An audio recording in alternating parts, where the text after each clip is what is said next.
Mike Tomlin has spoken about the latest. He said earlier this week, latest on Aaron Rodgers, earlier this week he was like, yep, it's a fracture. Yep, he doesn't need surgery. And yes, he wants to play this week. Yep. He has vocalized that. And he pegged Friday as an important day to see how Rodgers looks whenever he does get on a practice field, whatever he does put on his hand to protect the small, slight fracture in the wrist that he suffered in the win against the Bengals.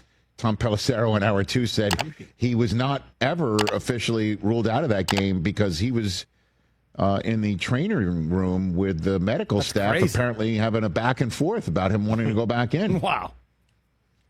This is what Mike Tomlin said last hour. You know, I thought I saw a solid effort, but it's Friday, and so we still got some time. He was listed as a partial participant and given a questionable designation, and we'll see where the weekend leads us. Okay. Uh-oh. What? Solid effort. You know how I feel about it. And he just, roll that back. Roll that back. You tell me that solid is not a word that he chose on purpose, knowing it's not the ultimate that you can give to somebody's performance, which is exactly why I don't like the word solid. Hit it. You tell me. You know, I thought I saw a solid effort, but it's Friday, and so we still got some time. He was listed as a partial participant and given a questionable designation, and we'll see where the weekend leads us. He was higher register. He's nodding his head. You know, you could tell he was giving the head nod of like saying that it could be better. Not a good sign, yeah. Like he would want to see better from his starting quarterback that for a division-leading team walking into a very tight spot in Week 12. That might be the first time I see your point. Yes! Because usually I don't really, I'm like, thank you! That one I got. Wow. Could have been better. Right? It was just solid. Right? Good point. That's why don't say to me, hey, Rich, solid show. Hey, Rich, you're a solid host. Hey, Rich, you know, that opinion you had was solid. Speaking of YPs, that's you problem. I understand that, but I think I'm also pointing out why it should be a YP for you. We don't have to reinvent the wheel. We don't. Exactly. We don't have to reinvent language. Solid. That's cool. But, you know, they do have Mason Rudolph going in there. Might be listen, better. Mason Rudolph 100% can just do went what higher right there. No. Hold on. Okay. Let me rephrase that. I heard a glass break in the back. He would fly. Let me start again. Mason Rudolph can 100% do what Davis Mills is doing, what Mac Jones did. I've seen it. 100% he can go into Chicago and win this game for the Pittsburgh Steelers. Let Rodgers rest up. And it's 100%, I think, 100% what would be happening this week if it was at Miami, at Cleveland. This is at Chicago, though, okay? This is important for Aaron Rodgers to give this a whirl because he's not going to get a chance to suit up in an NFL uniform and go into Soldier Field with a division leader in an important game. Again. Yeah, but that shouldn't have any effect on the Steelers. Like, they shouldn't even care about that. It should be. That is correct. Although they do want to make the guy who is their quarterback for this year, if not maybe next, happy. And that has always been what the Jets would try to do for 2 years and what the Steelers are doing and what anybody who does have Rodgers under center or in shotgun for the rest of his career, however long it goes before he goes into the Hall of Fame. That's what you do. That's it. Which is why I'm surprised they didn't give him one more toy on offense during the trade deadline. Mm-hmm. Hey, you made it all the way to the end. Thanks for that. Check us out every single day streaming live on Disney Plus and the ESPN app 12 to 3 Eastern. I understand the frustration that fans have, hearing about how at least you finished above 500. Those banners don't get raised. Yeah, they don't care. In Western PA. No. They also aren't like, hey, at least you made the playoffs.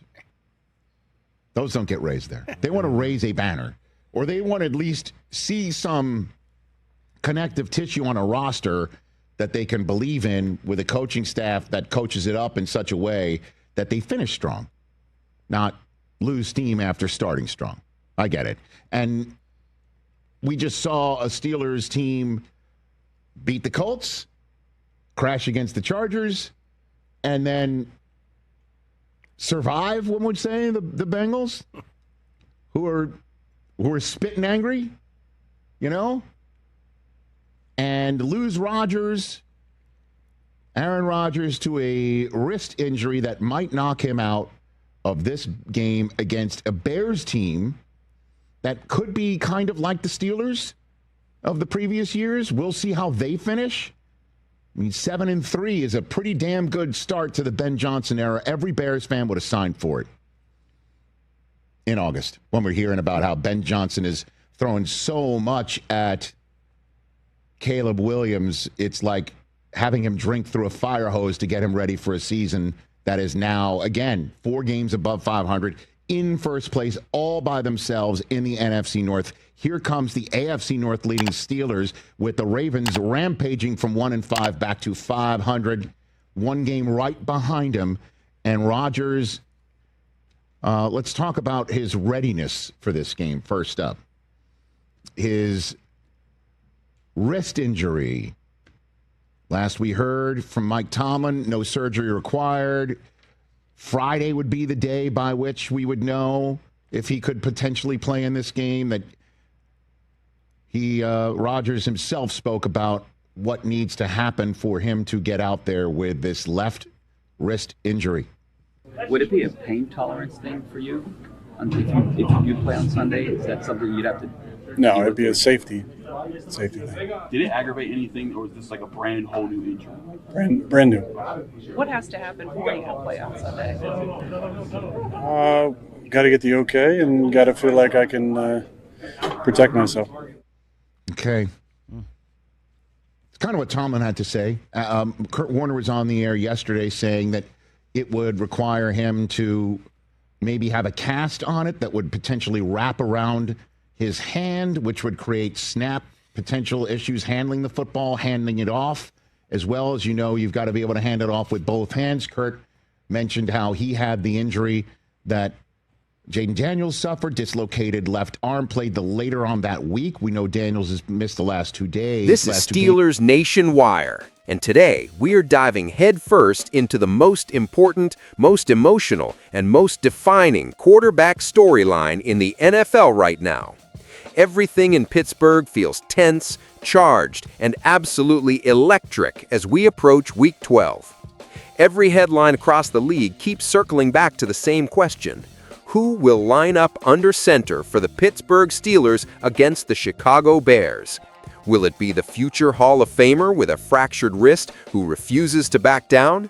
Or the battle-tested veteran backup who has lived through every possible high and low this league can throw at a man? Steelers Nation, today we talk about Mason Rudolph, his mindset, his history, his fire, and why this moment might be bigger than anyone realizes. The Steelers are navigating one of the toughest quarterback dilemmas in the league right now. Aaron Rodgers, dealing with a slight fracture in his non-throwing wrist, continues to push, continues to insist, and continues to remind the football world that he is built differently. Reports throughout the week have said he expects to return to practice by Thursday, but as of now, Mason Rudolph is taking first-team reps, and not reluctantly, not timidly, not nervously.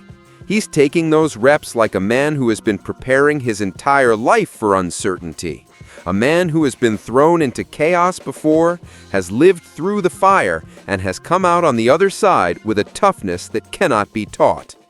During a recent media session, Rudolph summed up his entire professional identity with one sentence: "I just say screw it and roll with the punches." And Steelers fans know exactly what that means, because no quarterback in recent Steelers history has ridden a roller coaster quite like Mason Rudolph. When he says screw it, he's not saying it out of frustration. He's saying it as someone who has learned to stay ready at all times because he has been every possible version of a quarterback. He has been the starter, he has been the backup, he has been the emergency option, he has been benched, he has been elevated, he has been the hero, and he has been the guy whose mistakes were magnified on national television. That type of journey beats a lot of men down, But in Pittsburgh, it turned him into a veteran who can walk into any huddle, look every player in the eye, and command their respect. Rudolph has been through everything. He has been knocked out cold by the Ravens in 2019. He has been blindsided by the Browns in one of the ugliest incidents in NFL history. He has suffered injuries, taken replacements, been booed, been cheered, been overlooked, and been relied on. And through all of it, he never quit, never collapsed, and never allowed the narrative to define him. Instead, he used it. He became a competitor shaped by adversity, someone who sees chaos not as a threat, but as clarity. When he says he has experiences to draw from, he's talking about seasons where he was supposed to be a healthy scratch every single week, only to end up saving the Steelers' playoff hopes in 2023 with 3 straight clutch wins that became folklore in Pittsburgh. That year, he wasn't even supposed to touch the field, and yet he delivered 3 performances that brought the Steelers back from the brink, gave the entire city hope, and earned the love of a fan base that had once doubted him. He has also lived through the kind of injuries that change quarterbacks forever. After being knocked out against Baltimore, he became hesitant outside the pocket. After the concussion, after the shoulder injury, after the criticism, after the social media frustration, he could have broken, but he didn't. He rebuilt himself. He found maturity, patience, and perspective. And last season with Tennessee, when he briefly held the QB1 role, he proved again that he can step into tough situations and produce. This is why Rudolph's presence is so valuable right now. The Steelers aren't throwing in a backup who has never felt pressure. They're inserting a quarterback who has weathered storms most starters never experience. This isn't blind optimism. This is a career built on constant adaptation. And for Will Howard, the rookie, the national champion, and developmental project with big upside, this QB room is essentially a masterclass. Howard has seen the extremes of this league. Rodgers has been to mountaintops. Rudolph has walked through valleys. Together, they're offering the kind of mentorship few rookies ever receive. Rodgers, for his part, is attacking this week with the competitive defiance that has defined his career. This is a man who has played with a broken thumb, came back early from a torn Achilles, and insisted to coaches he could return to a game even with a fractured wrist. Mike Tomlin made it clear, Rodgers always wants to play. It's not about the Bears, not about stats, not about storylines. It's about his love for football. But the Steelers are smart to be cautious. Rodgers is 42. The season is long. The stakes are enormous. And the Bears, with that defensive front, will hit any quarterback who steps onto that field. So now the Steelers sit in the eye of a storm. On one side is the legendary competitor refusing to stay on the sideline. On the other is the veteran backup who has already proven he can stabilize the offense and win games when everything feels like it's falling apart. And behind them is the rookie quietly absorbing everything, preparing for the future of the franchise. The Steelers, despite the drama, the injuries, and the outside noise, remain at the top of the AFC North. That matters. That means something. They are controlling their own destiny, and they are doing it with resilience, depth, and a coaching staff refusing to let adversity define their identity. Whether Rodgers plays or Rudolph leads them into Week 12, the Steelers are still in a powerful position. Their receivers are producing, their defense with Jalen Ramsey continues to elevate, their pass rush is improving, their offensive timing is growing, and the locker room remains united. And here is the truth that Steelers Nation needs to hear. This team is built to survive moments like this. They were not constructed to collapse because of a single injury. They were designed to compete, to adjust, to grind, and to overpower adversity. Rodgers wants to play, Rudolph is ready to play, and this coaching staff believes they can win with either man under center. That stability, that culture, that toughness is why the Steelers are dangerous. Steelers Nation, this is the time to rally. This is the moment to lock in. Week 12 is coming, the decisions are coming, the expectations are rising, and the entire league is watching to see how Pittsburgh responds. But we already know how the Steelers respond. with discipline, toughness, and a refusal to break under pressure. Let me know in the comments, who do you trust to start on Sunday? Do you want Rodgers pushing through the injury, or are you ready to see Rudolph run this offense again? Make sure you like the video, share your thoughts below, and subscribe to Steelers Nation Wire for more daily updates, reactions, and analysis. The AFC North runs through toughness, and nobody is built tougher than the Pittsburgh Steelers.